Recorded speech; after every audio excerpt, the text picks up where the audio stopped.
सुभाष चंद्र बोस का जन्म 23 जनवरी 1897 को ओडिशा के कटक शहर में एक संपन्न बंगाली परिवार में हुआ था। उनके पिता जानकीनाथ बोस एक प्रसिद्ध वकील थे और उनकी मां प्रभावती देवी एक गृहिणी थी। बोस ने अपनी प्रारंभिक शिक्षा कटक के रेवेनशॉ कॉलेजिएट स्कूल में प्राप्त की और फिर उन्होंने कलकत्ता के प्रेसिडेंसी कॉलेज में दाखिला लिया। प्रेसिडेंसी कॉलेज में बोस एक प्रतिभाशाली छात्र थे और उन्होंने कई पुरस्कार जीते।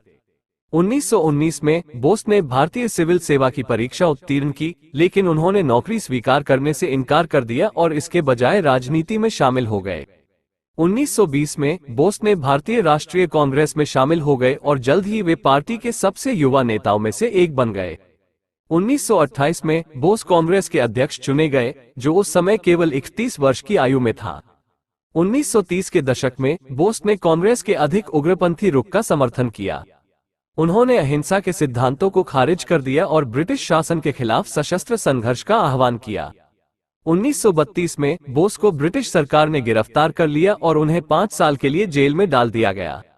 1937 में बोस को रिहा कर दिया गया और उन्होंने कांग्रेस के लिए काम करना जारी रखा।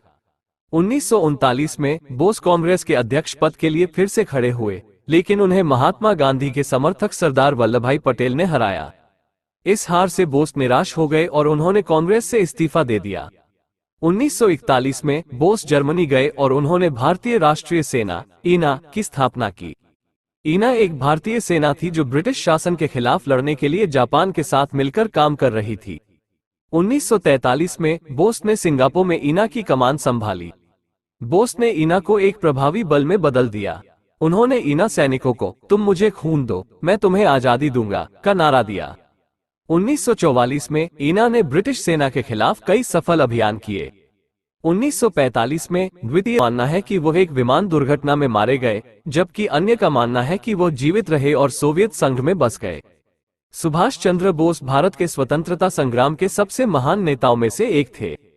उन्होंने अपने साहस और दृढ़ संकल्प से भारत की स्वतंत्रता के लिए लड़ाई लड़ी। वो आज भी भारत के लोगों के लिए एक प्रेरणा है।